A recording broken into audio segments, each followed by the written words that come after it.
Welcome to One More Hour, the podcast all about backyard ultras, timed races, and the ultra running mindset of going one more. If you're an ultra runner, a trail or ultra runner curious about the format, or just someone who loves to test your limits, you're in the right place.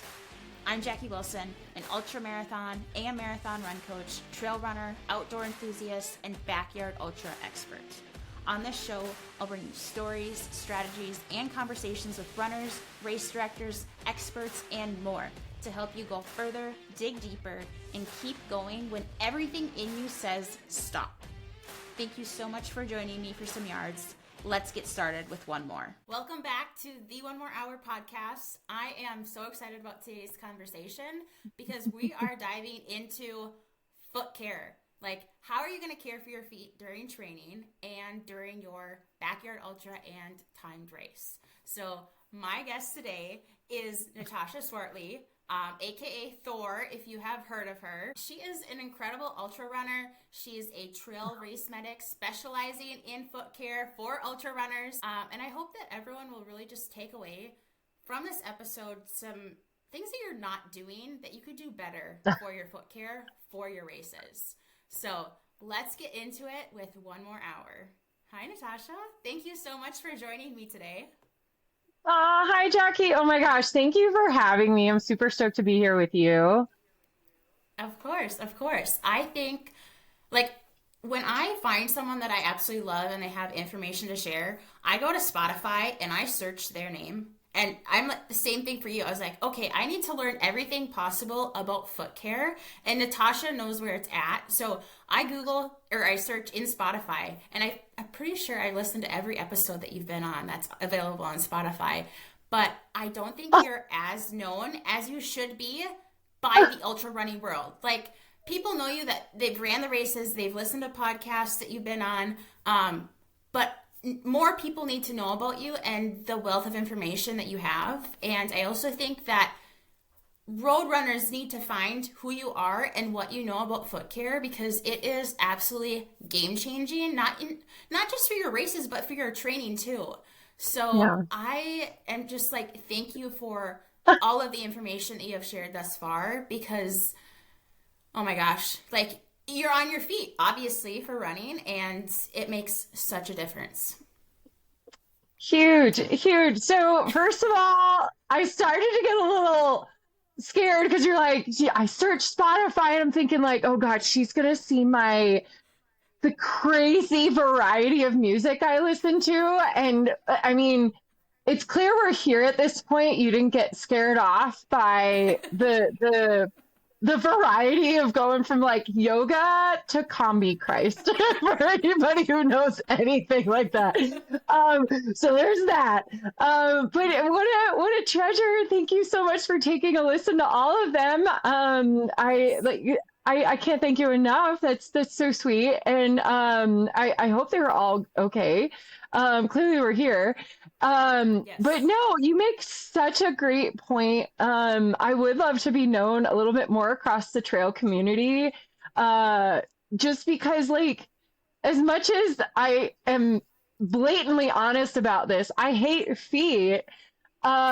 We need to take care of them, right? Like, in order for me to touch your soul, I have to go through your feet. And I'm very passionate about the runners, about the run sport, and that doesn't just isolate to trail running. And you make a great point, because like, I did start in road running, and there's this like stigma of like, the more callous, the better. And let me tell you, honey, like, baby those tootsies, like, like, baby, please, like, baby those tootsies, because you are on them a long time. And a lot of times, like, the reason most folks, like, I don't want to say give up, but that they call it done at a certain distance is, one, they either don't know how to take care of what's going on with their feet, or they just didn't prep themselves to prepare for all of this, to include race care of your tootsies.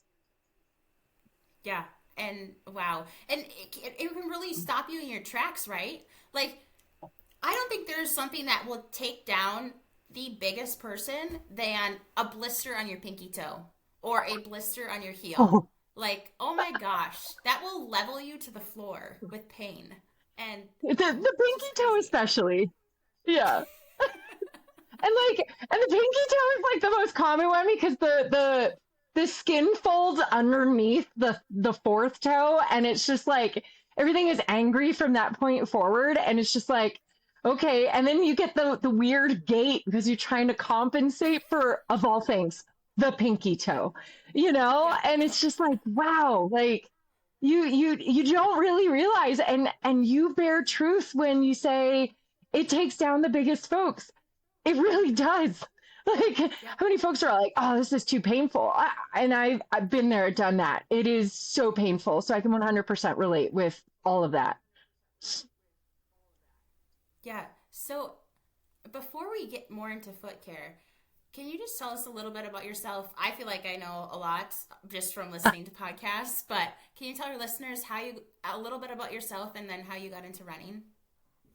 Yeah. So I was in the Navy for 20 years. I served from July 2001 to August of 2021. I'm retired 4 years now. Got certified as a wilderness EMT after my service. And no, I just to make it clear, I did not work medicine when I was in the Navy. I, in fact, did quite the opposite. I built weapons. I put the pew pews on the go go's and worked with fighter jets on the aircraft carriers. So, very opposite to what I do now. Um, the Navy mandated I run. So, from 2001 to 21, that was what I did. But recreationally, I started road running in 2008. Um, my uniforms are getting a little snug, and like one of the cheapest ways you can drop weight or one of the cheapest things you could do is lose a little bit of weight instead of buying new clothes. So I started with a 5K, and in 2008, at the age of 25, I was, yeah, like starting what I had no idea would lead me to attempting a 200-mile again, now at 42. And so over the last 4 years, I've worked in various jobs in an ambulance corps. I've volunteered at the ambulance corps. I got certified as a wilderness firefighter. But primarily, I found my passion with the trail running family. And I now work with Destination Trail as a lead medic. I work with Mad Moose races in Colorado area. Um, I've worked with Sasquatch Race Series in New Jersey. I became the medical director for Copper Kings 100 in Montana this year, and started volunteering slash. I mean, I don't get paid at Hard Rock, but I was at Hard Rock this year and will be there again this next season. As well as a slew of other races I love to just pop up at and volunteer, sometimes just not as a medic. And then lastly, I've been kind of co-siding with Never Second Nutrition. So yeah, so it's that's what I do. I'm finishing up my associate's degree in a month and a half. I've studied a lot of science-based stuff like anatomy, physiology, and nutrition. So a lot of my passion falls into this. So yeah, so that's where we are. I always love watching your stories on Instagram because I'm like, where is she this weekend? What race is she at? And I just love like all that you share and just the adventure. And I just Mm. find it interesting to see what races you're at and what you're doing. Yeah, they're so fun. And then, and I'm very fortunate at this point to have the time and the freedom to do what I do now. And I'm a big believer. You got to follow your heart. You really do. You got to follow your heart and let it lead the way. And somehow I ended up in this sport, not coming from a background of sports, let me tell you. Because at 18, I was barely graduating high school and not sober by any means. So, like far from all of that. So it is quite a turn to be where I'm at now. So how did you specifically get into, gosh, runners need to take care of the feet. How did you go to Mm, that? Because for myself, I don't like feet either. And Yeah. although I will take care of my feet, if my husband asks me to take care of his feet, I'm like, you are on your own. So how did you get Yeah. into foot care? Unexpectedly. So when I went through wilderness school, I went through a school called Knowles, National Outdoor Leadership School. And and one thing I took away from wilderness medicine versus what we call front country medicine is in the wilderness, you're on your own. So you really have to know how to navigate out of the box. Similar to what we were in the Navy, we had high technology. I've been a patient to have surgery in the middle of the ocean. Like I can attest to the amount of technology we have on the ships, but you also have to think outside the box in trying times. So fast forward, when I was working in the ambulance, I learned I can volunteer at races, and I want to be able to put forth my skills. Because going to a wilderness school, I knew I wanted to be with outdoor type stuff, but I just didn't know how to get into it. And I was living in Pennsylvania at the time. This is where I grew up. And it's not a huge outdoor, I mean, there is, but it's not as big as like where I'm at now in Colorado. The outdoor community is minimal, but being on the Appalachians was always great. So after going through a really rough period of coming into civilian life after retirement, I started volunteering at Sasquatch Race Series in New Jersey. So Kim Levinsky, amazing, amazing woman. She puts on trail parties, highly recommend. And she allowed me to be part of her family out there. And that's kind of where it got started.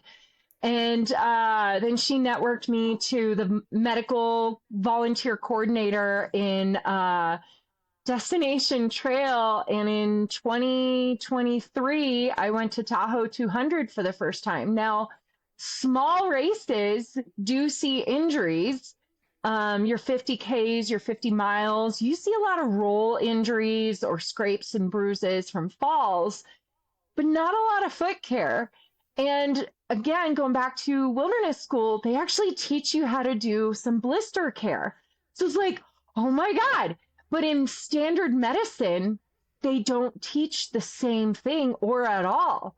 So going out to these races, I started applying some common sense. Like, these guys and gals want to be able to keep going, but they're in pain, and pain causes psychological trauma, right? And when you hit that state of like, F this, like, you don't want to, no. So how do we find a way to reduce the pain? Well, you pop a blister. And so I was under the wing of a couple other folks. I didn't just do this on my own. I just applied a little bit more common sense. And what I hear from runners that they tell me makes me stand out is I'm coaching them through the process of what I'm doing to their body, as well as trying to teach them what to do with their body when I'm not there, such as pop the blister, bandaging, etc. But also like compassion, to just be there, because like, let's say these 200 miles, they're long, they're multiple days. And there's a lot of weight that starts to carry in your mind, which translates to your body physically. So you want to be able to keep going, but the pain is exacerbating the traumas, et cetera, et cetera, et cetera. So as much as I hate feet, in order to touch your soul, I got to go through your feet. And that's what I do. I absolutely love it. I would love to be a fly on the wall at an aid station that you're at, just to observe. Like, I think that would be so incredible, and everyone would learn so much too. It's not just, it's not the foot care, it's the whole picture, which I think is just incredible. Yes, yes. And it gets emotional. I mean, the one thing I find the most beautiful is when I'm sitting at someone's feet. I think of it as like being a totem pole, and I'm there, I'm just doing a job, but at the same time, I'm not just doing a job. I want to help you achieve a big goal. And I appreciate you allowing me to be part of your journey and trusting me to help you through said journey. And a lot of times I end up becoming that totem pole. of just a person to talk to, offload some weight to. Man, I give some good hugs. Like if you want to hug, like let's hug. But encouraging you to cry, encouraging you to whatever it is that you just, that emotion, just offload it. And a lot of time, or sleep. How many times I've actually like laid a runner down and like just worked on them while they're asleep, and like to have that trust from someone to be able to like touch their body, you know, and very respectfully, and just isolate it to the things that they need, but while they rest, because again, these distances are long, you know, or even in the shorter distances, if you just need to just reset, like it's okay. And for them to wake up and just like completely like, whoa, just like, like an aura, like an orange and yellow aura just illuminates from their body, and they just look refreshed. It is quite a fulfilling feeling. So you've mentioned calluses, you've mentioned blisters, and babying your feet.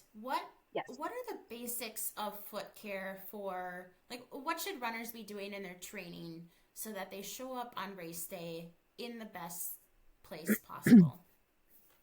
So let's start with shoes, and then we'll work our way into feet. So one, making sure you have a proper fitting shoe. When you go to a run store, and I'm not going to make recommendations on where to go, but I'm going to tell you to go to your local run store. The big name stores don't oftentimes give you the personal one-on-one that you deserve, especially with shoes. Take a listen, get your shoe size, get your foot size. All right. As we age, our body shifts, right? So when I was 20 something years old and wearing a 7.5, I can't fit in a 7.5 anymore, nor do I want to try. So being properly fitted for a shoe. For a run shoe, you do want to go up a half a size larger. So if you're an 8 in a standard shoe, look at an 8.5, sometimes a 9. It's not that your feet are big, you're allowing for room for when they do enlarge. Or that compound of the toes hitting the front of the shoe, which can cause blackening of nails or sometimes nail loss. Oftentimes is improper tying of the shoe, or the shoes are too small. So starting with the shoe, and you don't have to be a lawyer to afford a good pair of shoes. They're an investment. So when you think of it in that way, you're investing in your body's response to the shoes. Your lower back pain, your calf work, whatever. So investing in a good pair of shoes. And when you do go to shop for them, ask about the return policies, because sometimes they'll give you 30 days to go try the shoe, but run in every single one of them that you can while at the store. So when you go home, you're already set. 2, don't run with new shoes on race day. Done. Because you may get blisters, no matter what you do. So going to the foot, or let's start with socks, right? So proper socks, making sure that they fit well, that they're comfortable. Now that we're getting into colder weather, wool socks are great.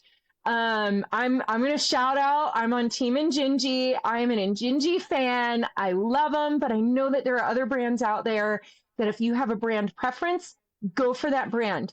Look at socks that are going to dry quickly, that allow your feet to sweat appropriately, and move appropriately in the sock.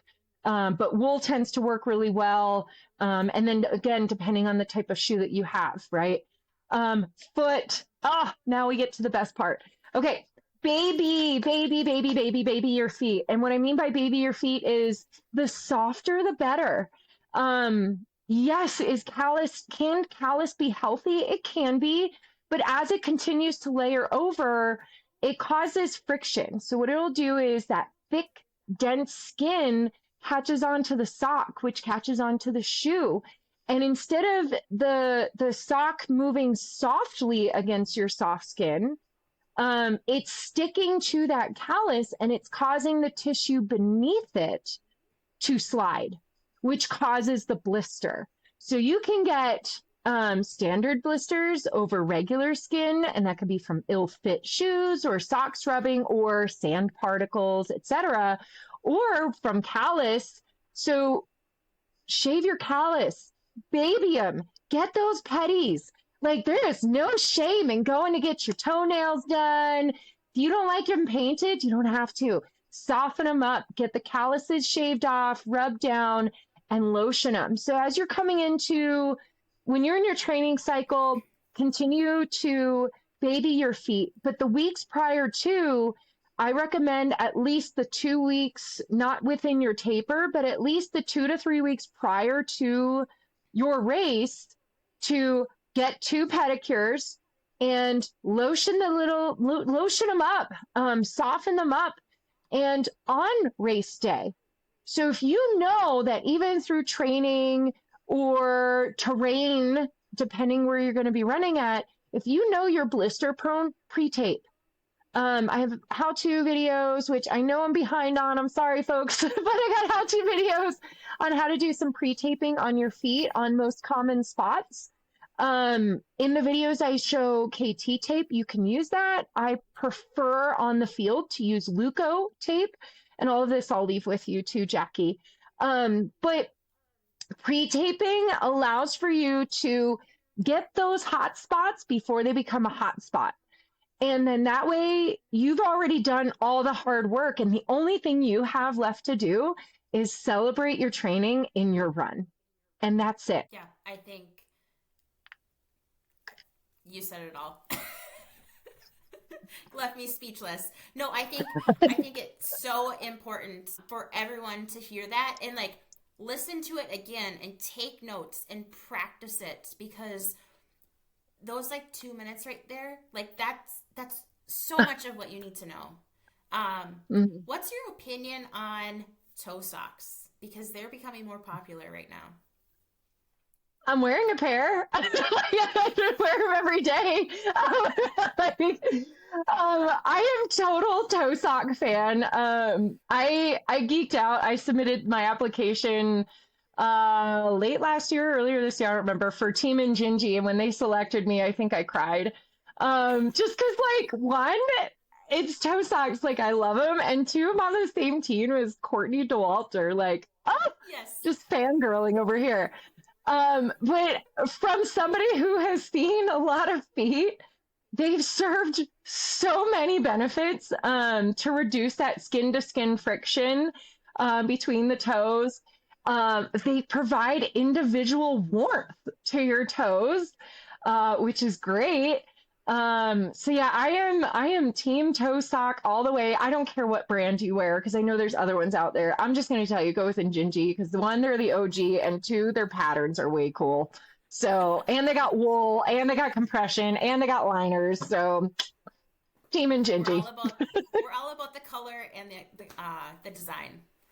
Yes, and it's all about fun, because when it boils down to it, because like in the road community, I remember it wasn't always about bright colors. It was always simple. And so in trail community, you see like neons and prints and all these things. And like, I put my own theory together. When you fall in the forest, you need to be seen. So wearing brighter colors is much more necessary. And you're a hunter, so I know you get these things. Yes. But I want to see that transferred to the road, because let's be honest, fun colors just make it more fun to wear them and just show them off when you're out there. Mm-hmm. Yes, I agree. I'm all for the colors. And if bright colors are not offered, I'm like, let's get a new color pattern in here, because I need some color in my life. And I don't want just the new. I love, like, I would say my entire house, except for my office, is neutral, but I want color when I'm out there. I want it to be fun. Absolutely. And honestly, it's such a mindset. Yes. So I have a question about shoes, because this is something that I've talked to, it's something I'm trying to figure out, and it's something a few of my athletes and friends are trying to figure out too. So a lot of our trail shoes, they drain really well, but they let that fine powder in. So I do a sock and a shoe change, and my feet are covered with just fine dust. Are there shoes out there that don't prevent that to get into your shoes? Or is this just something that we need to work through because we do want typically a shoe that drains well when we're going to be out there running through water? I'm going to make the highest recommendation possible, and I hope people take adhere to this. Gore-Tex shoes are bad. And here's why. When we put common sense into it, it prevents water movement. But if water gets into the shoe, it stays in the shoe. And now you get foot rot, and it's not pretty. So it's not necessarily trench foot. It just macerates the skin. So in other words, put some fabric on your hands and like soak them for a few hours and see how that feels. That's what your feet are doing. So that said, we do want the shoes to drain. What you do with your feet in between those, I've experienced this on my own. I've experimented as well. Change your socks as often as possible. I'm going to use most recently Moab 240 was an absolute slop for all the runners that were out there. Rain, sleet, hail, God knows what. But exactly what you're talking about. They were sludging through some spots and swimming through others. And it is common to get the soot or the silt in your shoes. So my recommendation, if you're going to change your socks, which I hope you're doing at every opportunity possible, you don't necessarily need to change your shoes. But change your socks, and before you apply a new pair on, wash your feet. Using baby wipes, whatever you can. And if you have the time, let them air dry for a few minutes, right? Just to allow some airflow around them. It just makes putting the sock back on or a new pair on more comfortable and easy, because we all know how amazing it is putting socks on wet feet. I despise it, but it can be done. But washing your feet and getting the silt in between the toes, like flossing your toes with things like a baby wipe or a rag. And then once you get it washed off, one of the tricks I love to use, I haven't on the field because I don't want to mess with it too much with some folks, is baby powder will absorb any excess moisture, or rubbing alcohol will expedite drying time. To get any last little particles, to use a dry towel, just again, floss your toes, let your feet dry. And then like if you have tape on there and it's not broken, don't fix it. If you created a hot spot or developed a blister, fix it. Yes, pop your blisters and tape it. And then if you use a lubrication such as squirrel's nut butter, salty britches, anything of the sorts, I like Desitin myself. It's a diaper rash ointment. But put the lubricant on all over your feet, all over the tape, and then put your sock back on. And whether your shoes are clean or they're wet, it's okay. They're going to drain, and you want them to drain. Again, you don't want it. Just imagine your hand soaking in fabric for hours. It's gross. The best way I can imagine it. I'm thinking about, so my husband and I love visiting Kodiak Island, Alaska, Mm-hmm, and the mm-hmm. climate is like 50, 55 degrees for like all summer, but it's also a very wet climate. So it's often foggy. The dew is really heavy. It rains, and we hiked for 2 days in the rain this past summer before we were blessed with gorgeous weather. But we were wet all day, and I remember my hands just being shriveled from hiking for 8 hours, and that's what I'm picturing right now, like just clammy and shriveled up and just damp. Yes, and it doesn't feel good at all, and like it doesn't. And I've run 100 miles in two 100-mile events in pouring down rain, like 12 to 16 hours, and it's just like none of it feels good. But the changing of the socks, like I only changed my shoes, I think once out of those 2 races. Otherwise, just changed my socks. And maybe I'm not blister prone, or maybe I was very fortunate, but I only got 2 little blisters, and that was it. There was other chafing in other places, and that's a whole other level. But yes, like that shrivel, that cold, and like, it does not feel good. Do you recommend using like squirrel's nut butter or happy toes or anything on your feet besides taping them? Yes. Oh yeah. Especially if you know that you're blister prone, highly recommend it. And Desitin is great. You can buy it off the counter, any store. It's a diaper rash ointment. Happy Toes, I think it's called. You said there's other ones like Trail Toes, Run Goo, Squirrel's Nut Butter, um, Salty Britches, Vaseline is another over the counter type of stuff. Aquaphor, another over the counter. And all of them can be used on any part of your body, which is great. Desitin is a very heavy cream style. Same with Run Goo. So it's really hard to get off your feet, but it does the job really well. Whereas other stuff, it takes a little bit of effort to get off, or in some cases, like the Aquaphor brand or Eucerin cream or Vaseline, or some other lighter style lubricants will actually be reabsorbed by the body. So just every single time you get the opportunity to reapply a lubrication to your feet, please do. It's only going to serve you benefit. Mm-hmm. Yeah.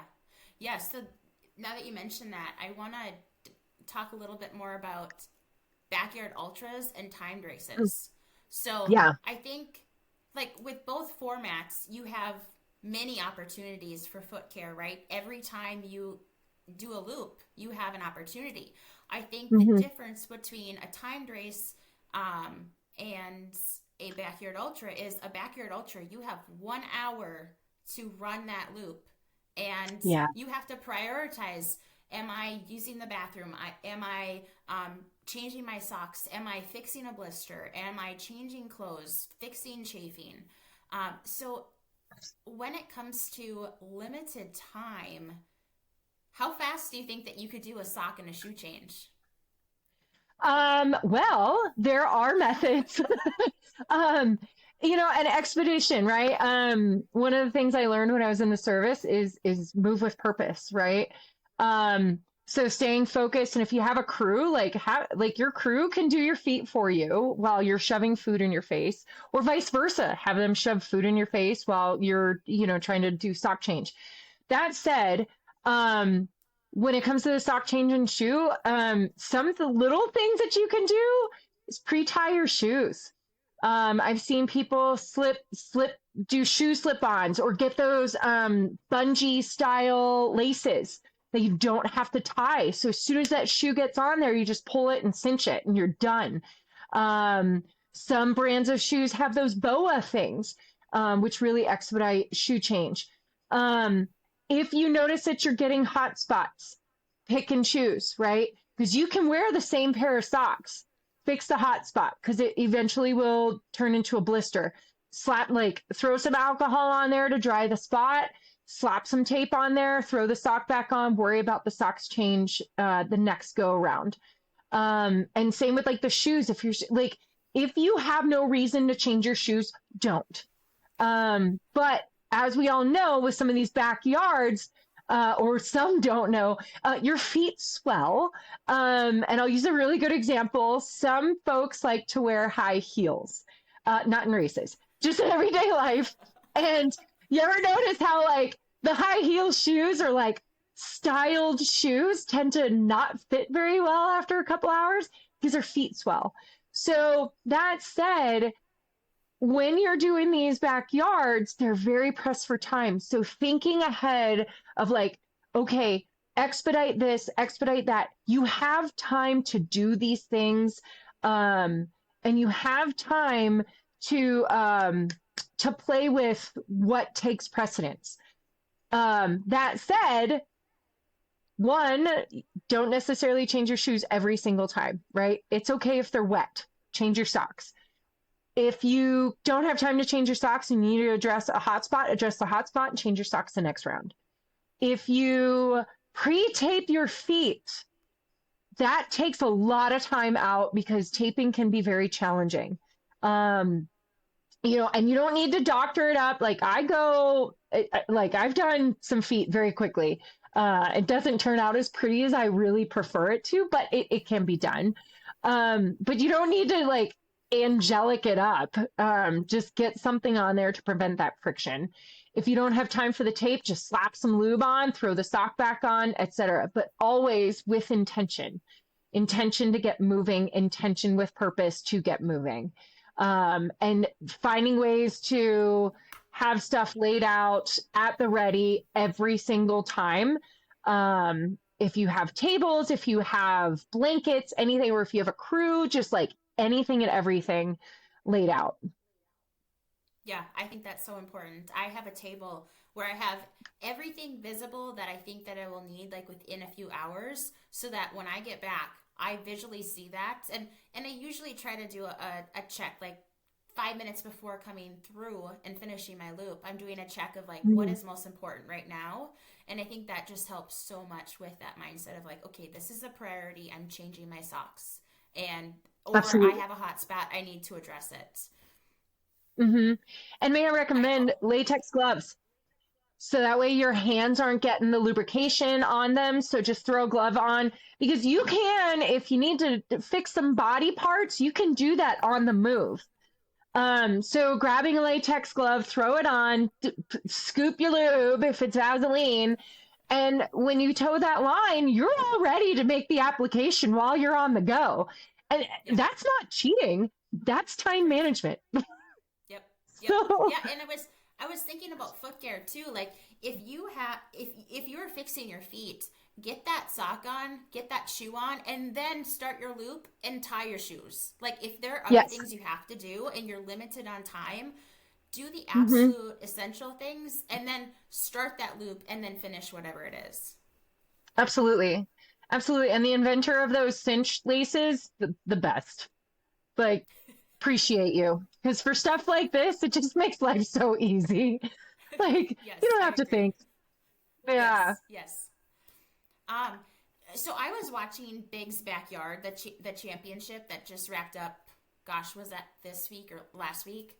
And I Hmm. noticed a couple of the runners had garbage bags when they were back at they were sitting down in their chair. They had garbage bags over their feet, and they had their feet in what I'm assuming was either warm water or cold water, depending on if it was night or in the day, because it was hot. But then Hmm. it was cold with the rain and at night. So are they just trying to get some like what are they doing? Why are they putting their feet in water with bags?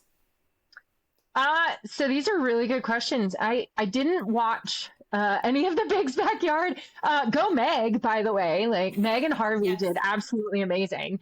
I didn't watch a lot of it. Now I have been around Meg and Harvey during one of their races, and some folks do like to either Epsom soak. I know firsthand Harvey loves his baths. He loves a good foot soak. Um, and to each their own, right? If you have the time and you want to do an Epsom salt soak for your feet, by all means, go for it. But expedite the drying time, right? So using things like a fan, rubbing alcohol, etc. Um, can it help with warming of the body temperature on cold times? Like it can. It's not something I would recommend in cold. I would recommend something more along the lines of like dry things, like hot hands, heated blankets, hot water and Nalgene bottles, just something to actually like that's dry, that's not going to moisten your skin to exacerbate cold body. Then I have heard some folks using bags of sorts, whether Ziploc bags, the produce bags from a grocery market, or trash bags that they have their socks on. They'll insert their feet into these bags and then into the shoes. So wearing bags over their socks to prevent their socks from getting wet. So prevent like it's an internal barrier, like water barrier. I have not tried it, so I can't really speak to it, but my mind says like that makes sense. And because I've worn latex gloves on my hands under cloth gloves or vice versa, for either warmth or waterproofing. but I never considered to do it for my feet. So sadly, I can't really speak intelligently to it. But I would love to experiment with it one of these days here at home just to see if there really is any validity to it.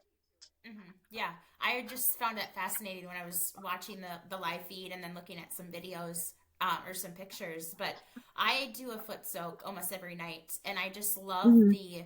the warmth, and then I do some ankle mobility afterwards, and I think it just Yes. feels so good. So if I had Yeah. the time, I would love to do that in the middle of the night of a backyard ultra. But you would need the time to do it. Absolutely. And of course, like as more and more fatigue continues to set in, that time is just going to be pressed.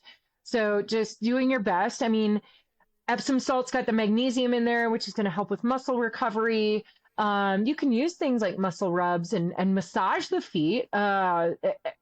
Like that does wonders. Stretching the bottom of the foot, pushing the toes back, doing some rubbing, having someone else do the mobility of the ankle while you're sitting and you know, putting things in your gullet and that can be effective too. And you don't need to expose your feet to all of that. You can just leave your socks on just to do a little bit of stretching on the bottom of your feet as well.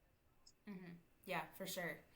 So I think another big thing about the big at the oh my gosh, words about the backyard ultra is mindset. Like you don't know Mm, how long you're going to be running. I don't think that you should set a goal of like my goal is to hit 80 miles because that becomes a ceiling then.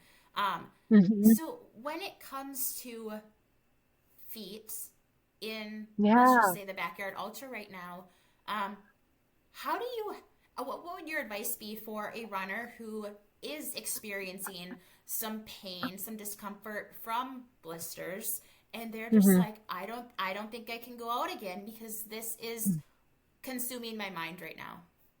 Yeah. And there's truth to that. There is it's on my Spotify. There's I'll have to find it. There is a really powerful it's a compilation of like it's got Jocko in there and I don't know who else is in there. But just really powerful what's the word I'm looking for? Motivational type of speeches. And in there, one dude goes on to say something about, I'm going to botch it, so I'm not even going to quote it, but something about like, you're already in pain, so just deal with it. It's not going to change. Finish, you know? And it's like, okay, as long as this injury that you're like, whatever this pain is not pain associated with injuries such as falls, head injuries, joint, muscular, because like some of those can be very detrimental. But if it's blister pain, dude, go. Because those blisters are going to pop. The pain is going to be there. So you might as well just keep going. It's not going to change. The only thing that's going to change is you thinking about, wow, I could have kept going. Do you want to sit on that? And like, can you sit with that is really the big question is do you want to look back on this and say, I made this decision out of a temporary problem? One of the things I tell the 200 milers is don't make good decisions or you can't make good decisions on a rash mind. And as that fatigue sets in or that pain is very prevalent, you're not going to have a rash mindset or a clean mindset, right? You're going to have a rash mindset because you're so focused on this hurts. It hurts. Well, of course it hurts. Honey, of course it hurts. You didn't expect this shit to not hurt. Like, this is part of the game we play. It's okay to be in pain. It is absolutely okay to be in pain. And you know what? We all know it. We've got injured. We've had blisters before. We've fallen. Some of us have had life-changing experiences with injuries. You're going to be okay. You're going to survive. Go one more. Yeah, Go yeah, another. yeah, And then yeah. another. Yeah, I think I need to just take this snapshot and everyone needs to have that in their ears during their ultra because that is so key. Like you just gave everyone permission to be okay with having that pain, that discomfort. I feel like sometimes people just need to hear that from, let me take that back. A lot of runners need to hear that, and they need to get that permission from someone else that it is okay that you are suffering right now because you have a blister on your pinky toe or on your heel or whatever it is. And I also think that acknowledging, like, if it is a blister, I remember my backyard last October, I had a blister that I thought was okay, and I didn't want to touch it because at the moment, and for like hours, it was fine. But then something shifted, my foot shifted in my shoe, and then all of a sudden it was not okay. So I decided, like, okay, I need to pop this. And I had already watched your videos and, like, yes, I need it to drain down, so I need to pop it from the bottom. Like, your tips are genius. Like, they're so simple, but it's not something that we think about unless we've heard them. And so that's why, like, again, I think everyone needs to be exposed to the knowledge that you have. But I popped it, and it's that initial sting of popping that blister and putting your sock back on and putting your shoe back on. But I kept on telling myself, like, this is temporary. This is going to go away in hopefully like 10 minutes. And it did. And it was so much better. It was like a new day. But you have to push past that discomfort first. But you also have to rationally tell yourself that. Like, I had to talk myself through it. Like, this is just a blister. This is going to be fine. Like, I'm not cutting off my toe right now. I'm just popping a blister, and it's going to hurt for a while, and I'm going to keep going. But it's so simple. Yes. But we're also like little kids in this state. So you also have to be gentle with yourself. This is so true, and I'm so glad you can relate with it. And yeah, we are children. We are 2-year-olds throwing temper tantrums out there sometimes, and like and I'm glad you spoke to it, because like how many times I've reinforced and encouraged folks, like, it's okay to pop the blister, and like people are so afraid. They see me whip out a blade and they're like, it's gonna hurt, and I'm like, not as much as it's gonna feel good. Like, and you don't feel anything. There's no nerves to that skin and it's superficial most of the time. And that relief and the pain, the beautiful thing about the body is we do have pain receptors, and they're all over the body. If you flick your arm right now, you feel it because there's pain receptors, but it goes away. It goes away. And I'm so glad you made note of that. Because some folks are afraid that pain's going to stay. And can it? Yeah, it can, right? Not everything goes exactly as we want it to. But knowing that you are there, you have a goal and you have a purpose, move with intent, and know that no matter what decision you decide to make out there, nobody is let down. Nobody, you haven't let anybody down. You're so brave for towing the line. Literally, it's the most courageous thing anybody can do. Training is hard. That's the hardest part. Towing the line is the most brave and courageous thing anyone can do. And no matter what, like, I'm a big believer, DNF means done, not finished. Like, you're just done with that moment, but you never finish because you're going to come back. Yep. Yeah. And I think that's one of the reasons why I love the backyard so much is everyone except the winner, if there is one, is a DNF. But it's like the acceptance of, like, I don't know what I'm capable of, and I'm going to go as far as I can, which is usually a mental / physical component, but a lot of it is mental. And you're going to come back again, and you're going to see how far you can push past that time that you left off.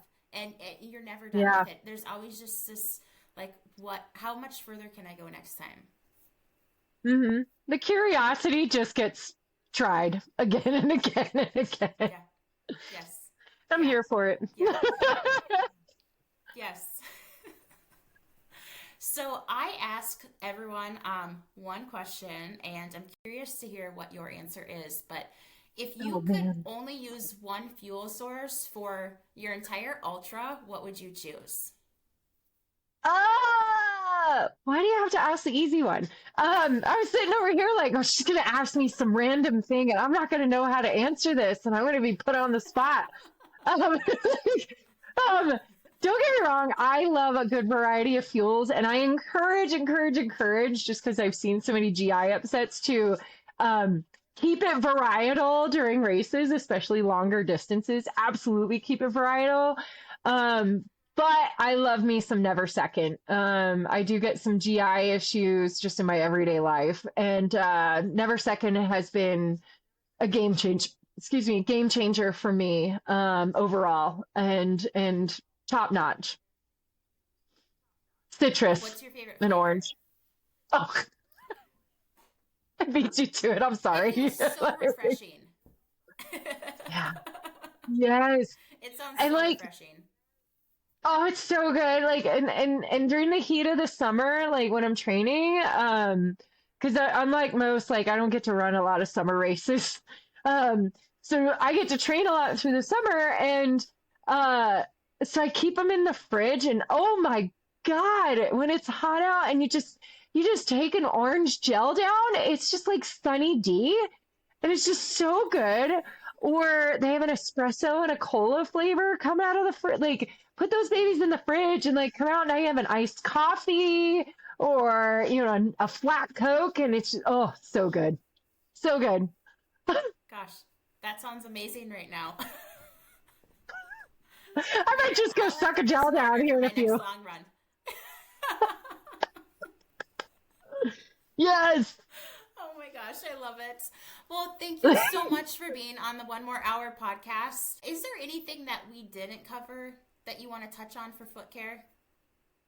Um, all this does apply to your roadrunners. For your 5Kers, your 1 milers, your half mares, your full marathoners, 50Kers, right? Like, or the 100 mile Key West, right? Um, Everything here, it's not just trail specific. Like, take care of your tootsies, get fitted for proper shoes, wear good socks. Like, what you're doing with your body is an investment. So invest in the things that are going to help you feel good in the long run, literally. Mm-hmm. Yeah, yeah. There's so many people that I've heard in half marathons and marathons, even 10Ks that get blisters, and Mm-hmm. that can be like that can make or break your race right there, depending on how you look at it.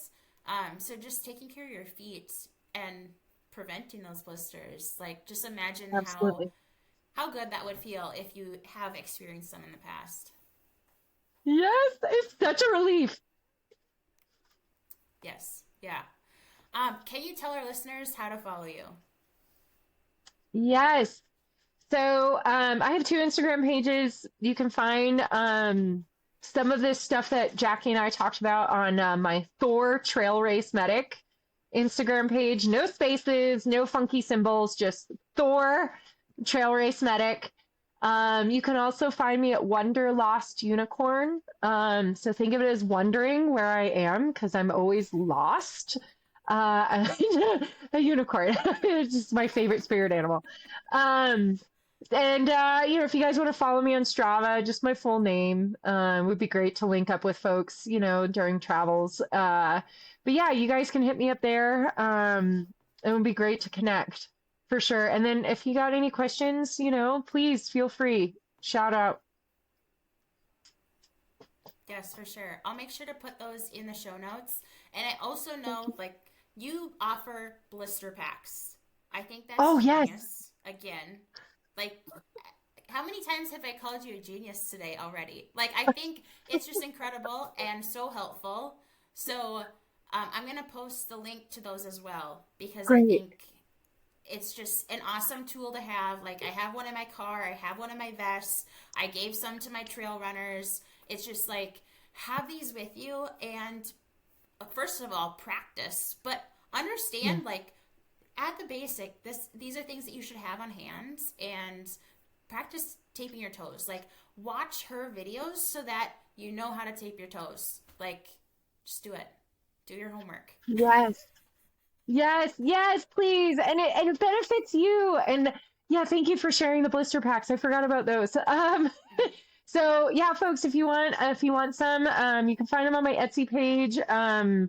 but if you want more than just a single pack, just hit me up directly and we can talk bulk. Yes. Yes. Yes. Do it. Yay. Do it. Well, thank you so much again, Natasha. This was an absolute blast. I feel like I've met you in person, but we haven't met yet, but we will one day, hopefully one day soon. But until next day, everyone, please strive to go one more hour, one more mile, or even one more step. Thanks for tuning in to One More Hour. If you enjoyed this episode, hit follow so you don't miss the next yard, and share it with a runner who loves pushing their limits. I'd love to hear your own stories of going one more. Connect with me on Instagram at the One More Hour Podcast.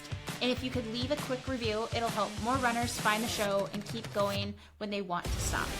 Until next time, just go one more hour.